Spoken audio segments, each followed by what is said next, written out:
জুলাই আন্দোলনে নিহত অজ্ঞাত ৮ জনের পরিচয় শনাক্ত হয়েছে। সকালে রাজধানীর রায়েরবাজার কবরস্থানে মরদেহ উত্তোলন, ময়না তদন্ত এবং ডিএনএ নমুনা সংগ্রহের কার্যক্রম থেকে এ তথ্য জানানো হয়। মুক্তিযুদ্ধ মন্ত্রণালয়ের উপদেষ্টা ফারুকী আজম জানান, মরদেহ আন্তর্জাতিক মানদণ্ড মেনে তোলা হয়েছে। তিনি বলেন, এই শনাক্তকরণের ফলে তাদের পরিবার জানতে পেরেছে তাদের সাথে কি হয়েছে, তারা কোথায় আছে। এই প্রক্রিয়া অব্যাহত থাকবে।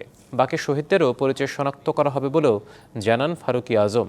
এখন পর্যন্ত এই কার্যক্রমে 114 জনের মরদেহ তোলা হয়েছে। 9টি পরিবারের ডিএনএ নমুনা সংগ্রহ করে 8 জনের পরিচয় শনাক্ত করা গেছে। ইউএনএইচআরসির সহায়তায় আন্তর্জাতিক ফরেনসিক বিশেষজ্ঞ ডক্টর লুইস ফন ব্রিডারের নেতৃত্বে রায়েরবাজার কবরস্থানে অস্থায়ী মর্গ স্থাপন করে 7 থেকে 27 ডিসেম্বর পর্যন্ত মরদেহ উত্তোলন ও ফরেনসিক কার্যক্রম সম্পন্ন হয়। ৭১, ৯০ এবং ২৪-এর অভ্যুত্থানকে ধারণ করে রাজনৈতিক সহনশীলতা বজায় রাখার কথা জানিয়েছেন তারেক রহমান। প্রতিদিনের মতো আজও গুলশানের চেয়ারপারসনের কার্যালয়ে রাজনৈতিক সহ বিভিন্ন শ্রেণী পেশার প্রতিনিধিদের সঙ্গে সৌজন্য সাক্ষাৎ করেছেন বিএনপির ভারপ্রাপ্ত চেয়ারম্যান তারেক রহমান। দুপুরে বামদল নিয়ে গঠিত জোট গণতান্ত্রিক যুক্ত ফ্রন্টের নেতারা সাক্ষাৎ করেন তারেক রহমানের সঙ্গে। এ সময় ফ্রন্টের সমন্বয়ক বলেন, স্বদেশ প্রত্যাবর্তনের দিন বিএনপির ভারপ্রাপ্ত চেয়ারম্যান যে পরিকল্পনার কথা বলেছিলেন সেটিকে সামনে রেখে সবাইকে সাথে নিয়ে এগিয়ে যাওয়ার কথা বলেছেন। আর মুক্তিযুদ্ধে প্রকৃত চেতনা ধারণ করার পাশাপাশি স্বাধীনতা বিরোধীদের রাজনীতিতে ভূমিকা রাখার সুযোগ দেওয়া যাবে না বলে মত দিয়েছে গণতান্ত্রিক যুক্ত ফ্রন্ট।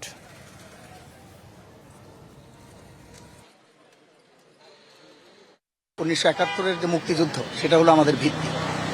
মুক্তিযুদ্ধকে বাদ দিলে, ৭১-কে বাদ দিলে বাংলাদেশের অস্তিত্ব থাকে না। কাজেই মুক্তিযুদ্ধ আমাদের ভিত্তি এবং ৯০-এর গণ অভ্যুত্থান এবং ২৪-এর গণ অভ্যুত্থানের যে আকাঙ্ক্ষা, সেই আকাঙ্ক্ষাকে ধারণ করেই আমরা নতুন যে বাংলাদেশ, একটা কল্যাণ রাষ্ট্র বাংলাদেশ, সেটা গড়ে তুলতে চাই। সামাজিক কার্যক্রম ও মানবিক দায়িত্ব পালনের ধারাবাহিকতায় নিজস্ব অর্থায়নে সুবিধা বঞ্চিত শিশু, প্রতিবন্ধী, বৃদ্ধ সহ সবাইকে শীতের পোশাক উপহার দিয়েছে বাংলাদেশ নৌবাহিনী পরিবার কল্যাণ সংঘ। উপহার তুলে দেন নৌবাহিনী পরিবার কল্যাণ সংঘের প্রেসিডেন্ট নাদিয়া সুলতানা। সকালে রাজধানীর মিরপুরের নাবিক আবাসিক এলাকায় এ কার্যক্রম পরিচালনা করেন সংগঠনটি। এ সময় উপস্থিত ছিলেন নৌবাহিনীর ঊর্ধ্বতন কর্মকর্তারা। নৌবাহিনী পরিবার কল্যাণ সংঘ নিয়মিত শিক্ষা, স্বাস্থ্য, সমাজ কল্যাণমূলক কার্যক্রমের পাশাপাশি দুর্যোগকালীন সহায়তা সহ বিভিন্ন মানবিক কর্মকাণ্ড অব্যাহত রেখেছে। অবাধ, সুষ্ঠু ও নিরপেক্ষ নির্বাচন আয়োজনে কমিশন এখনও আত্মবিশ্বাসী ও প্রতিজ্ঞাবদ্ধ বলে মন্তব্য করেছেন প্রধান নির্বাচন কমিশনার এএমএম নাসির উদ্দিন। জানান, এখন পর্যন্ত ভালো আছে নির্বাচনের পরিবেশ। সকালে রাজধানীর আগারগাঁওয়ে নির্বাচন ভবনে প্রার্থিতা ফিরে পেতে আপিল করার বুথ পরিদর্শন করে এসব কথা বলেন তিনি। এদিকে আপিল জমা দিয়ে কমিশনের যাচাই বাছাই সহ ব্যবস্থাপনার সমালোচনা করেছেন প্রার্থীরা। বাছাইয়ে মনোনয়ন বাতিল হওয়া প্রার্থীরা আজ থেকে ৯ জানুয়ারি পর্যন্ত আপিল করতে পারবেন। বাতিল প্রার্থী বা সংক্ষুব্ধ যে কেউ আপিল করতে পারবে। যাচাই বাছাই করে সেই সিদ্ধান্ত নেওয়া হবে জানিয়েছেন ইসি সচিব। যখন নমিনেশন ফাইল করে অনেক লোক গিয়ে হাজির হয়, রিটার্নিং অফিসারের ওখানে অনেক একটু ভিড় হয়, কিন্তু it will all be over ইনশাল্লাহ। আমরা এখনো কনভিন্সড যে আমরা একদম একটা ফেয়ার অ্যান্ড ক্রেডিবল ইলেকশন ইনশাল্লাহ দিতে পারবো। চিন্তা করবেন না, সবার সহযোগিতা নিয়ে ইনশাল্লাহ।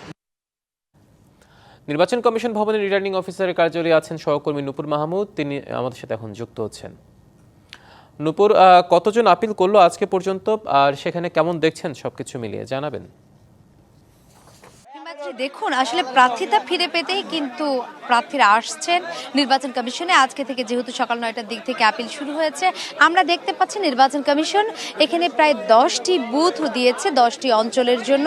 আর সেখানে একটি কেন্দ্রীয় বুথও দিয়েছে, যেখানে আমরা ইতিমধ্যে জেনেছি যে প্রায় 19টি মতো আবেদন জমা পড়েছে। আপনি দেখতে পাচ্ছেন যে বেশ বুথগুলো প্রায় আলাদা আলাদা করে দিয়েছে, যেমন খুলনা অঞ্চলের বুথ আলাদা, রাজশাহী অঞ্চলের, রংপুরের, কিংবা চট্টগ্রাম, কুমিল্লা, সিলেট, ঢাকা, সবগুলোর আলাদা আলাদা করে বুথ তৈরি করেছে নির্বাচন কমিশন। আর এইগুলোতে কিন্তু এসে প্রার্থীরা তাদের আবেদনগুলো আপিল করার জন্য জমা দিবেন এবং তারা নিয়ম অনুযায়ী কিভাবে করতে হবে সেই বিষয়গুলো কিন্তু আমরা দেখতে পাচ্ছি রিটার্নিং কর্মকর্তারা তারা কিন্তু বুঝিয়ে দিচ্ছেন প্রার্থীদের, যে তারা কোন ফরম্যাটে আসলে এই 10টা বুথ থেকে 10টি অঞ্চলের 10টা বুথ থেকে তারা আবেদন করতে পারবেন।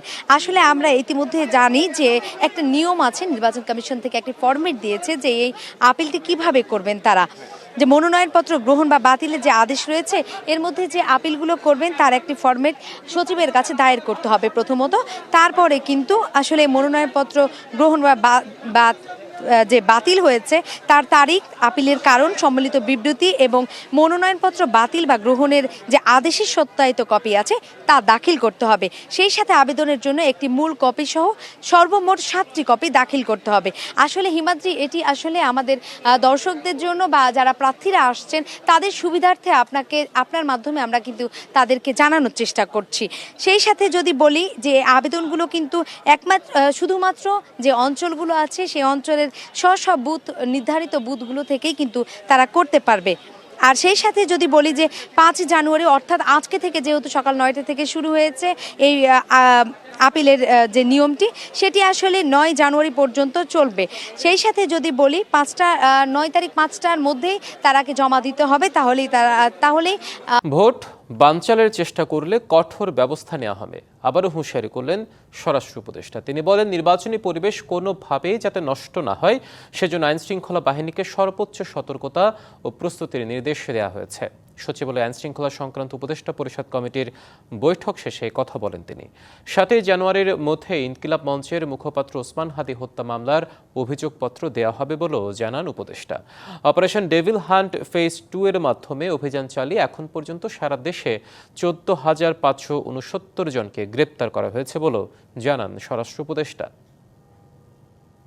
আসন্ন নির্বাচনকে কেন্দ্র করে আইন শৃঙ্খলা পরিস্থিতি যেন কোনোভাবেই বিঘ্নিত না হয় সেই বিষয়ে আমরা সর্বোচ্চ গুরুত্ব আরোপ করছি। শরীফ ওসমান বিন হাদি হত্যাকাণ্ডের ঘটনায় দায়েরকৃত মামলার শীঘ্রই চূড়ান্ত চার্জশিট দেওয়া হবে। ইতিমধ্যে এই ঘটনায় 11 জনকে গ্রেপ্তার করা হয়েছে। বেগম খালেদা জিয়া দেশের মানুষ আর গণতন্ত্রের জন্য জীবন উৎসর্গ করেছেন। সে পথ ধরে এগিয়ে যাবে বিএনপি। আর জনগণ ঐক্যবদ্ধ থাকলে আগামী জাতীয় নির্বাচনে কোনো বাধায় কাজে আসবেন না, এমন মন্তব্য করেছেন বিএনপি নেতারা। দলীয় শোকের শেষ দিনে জিয়া উদ্যানে বেগম জিয়ার কবরে শ্রদ্ধা জানিয়ে সব কথা বলেন তারা। বিএনপি নেতাকর্মীদের পাশাপাশি কবরে শ্রদ্ধা নিবেদন করেন অসংখ্য সাধারণ মানুষ। সাবেক প্রধানমন্ত্রী অনন্তলোকে যাত্রা করেছেন 30 ডিসেম্বর। জিয়া উদ্যানে চিরনিদ্রায় শায়িত করা হয়েছে তাকে। তার কবরে প্রতিদিন ছুটে আসছেন শত শত মানুষ। গভীর ভালোবাসা ও শ্রদ্ধা নিবেদন করছেন তারা। সোমবার বেগম খালেদা জিয়ার কবরে শ্রদ্ধা জানাতে আসেন বিএনপির নেতাকর্মী ও সাধারণ মানুষ। পবিত্র কুরআন থেকে পাঠ, দোয়া করেন তারা। বাংলাদেশি জাতীয়তাবাদের বিরুদ্ধে যেই যখন দাঁড়িয়েছে আমরা দেখেছি তারা দেশের বিরুদ্ধে ষড়যন্ত্র করেই দাঁড়িয়েছে। তো সকল ষড়যন্ত্রের হাত চুরমার করে ভেঙে দেবার জন্য আমরা এখন একত্রিত।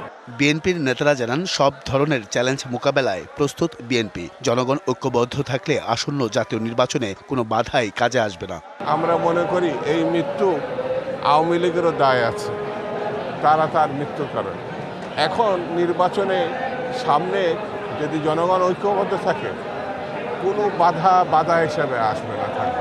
এখনো যে সংকট আছে, যে দেশে গণতন্ত্র নাই, মানুষের মৌলিক অধিকার নাই, আজকে স্বাধীনতাকে সুরক্ষিত করতে হলে বিএনপি ছাড়া, যেমন দেশনায়ক তারেক রহমান ছাড়া কোনো বিকল্প নাই। গণতন্ত্রের ইতিহাসে, বাংলাদেশের মানুষের অধিকার প্রতিষ্ঠার ইতিহাসে, বাংলাদেশের মানুষের কথা বলার ইতিহাসে একটি অনন্য নাম দেশনেত্রী বেগম খালেদা জিয়া। দেশ ও গণতন্ত্রের জন্য বেগম খালেদা জিয়া যে অনন্য অবদান রেখে গেছেন সেই পথ অনুসরণ করবে বিএনপি, জানান দলের নেতারা। Ariful Islam, DBC news, Dhaka. আন্তর্জাতিক প্রসঙ্গ। ভেনেজুয়েলার প্রেসিডেন্ট নিকোলাস মাদুরোকে আজ তোলা হতে পারে যুক্তরাষ্ট্রের আদালতে। দেশটির অন্তর্বর্তী প্রেসিডেন্ট হিসেবে শপথ নিয়েছেন ভাইস প্রেসিডেন্ট দেলসি রদ্রিগেজ। তিনি যদি সঠিক কাজ না করেন তবে মাদুরোর চেয়েও বড় মূল্য দিতে হতে পারে বলে হুঁশিয়ারি দিয়েছেন মার্কিন প্রেসিডেন্ট ডোনাল্ড ট্রাম্প। প্রেসিডেন্ট মাদুরোকে ধরতে কারাকাছে যে অভিযান চালায় যুক্তরাষ্ট্র, তার বিরোধিতা করেন দেলসি রদ্রিগেজ। এদিকে ভেনেজুয়েলা ইস্যুতে সব পক্ষকে শান্ত ও সংযত থাকার আহ্বান জানিয়েছে ইউরোপীয় ইউনিয়ন। ভেনেজুয়েলার অভ্যন্তরীণ বিষয়ে বাইরের কোনো দেশের নিয়ন্ত্রণ বা হস্তক্ষেপের চেষ্টার বিরুদ্ধে কঠোর সতর্কবার্তা দিয়েছে লাতিন আমেরিকার দেশ ব্রাজিল, চিলি, কলম্বিয়া, মেক্সিকো ও উরুগুয়ে। এদিকে মাদুরোর ছেলে নিকোলাস গুয়েরা বলেন, মার্কিন অভিযানের প্রতিবাদে রাজপথে নামবেন তিনি। অন্যদিকে ভেনেজুয়েলার আগ্রাসনের বিরুদ্ধে খোদ যুক্তরাষ্ট্র সহ দেশে দেশে বিক্ষোভ হয়েছে। গুঞ্জনই এবার সত্যি হলো, বাংলাদেশে আইপিএল এর সম্প্রচার বন্ধের নির্দেশ দিয়েছে তথ্য ও সম্প্রচার মন্ত্রণালয়। মোস্তাফিজুর রহমান ও আইপিএল এর ইস্যুকে কেন্দ্র করে গেল কয়েকদিন ধরে গুঞ্জন চলছিল ইন্ডিয়ান প্রিমিয়ার লিগের খেলা সম্প্রচার বন্ধ হতে পারে বাংলাদেশে, এবং শেষ পর্যন্ত সেটাই সত্য হয়েছে। মঙ্গলবার তথ্য ও সম্প্রচার মন্ত্রণালয় প্রজ্ঞাপন জারি করে এই তথ্য জানায়। এতে সই করেছেন মন্ত্রণালয়ের সহকারী সচিব ফিরোজ খান। বলা হয়েছে, ভারতীয় ক্রিকেট বোর্ডের আয়োজনে আগামী 26শে মার্চ থেকে শুরু হতে যাওয়া আইপিএলে পেসার মোস্তাফিজুর রহমানকে কলকাতা নাইট রাইডার্স থেকে বাদ দেওয়ায় বাংলাদেশে ক্রীড়াপ্রেমী জনগণ আইপিএল বন্ধের দাবি জানায়।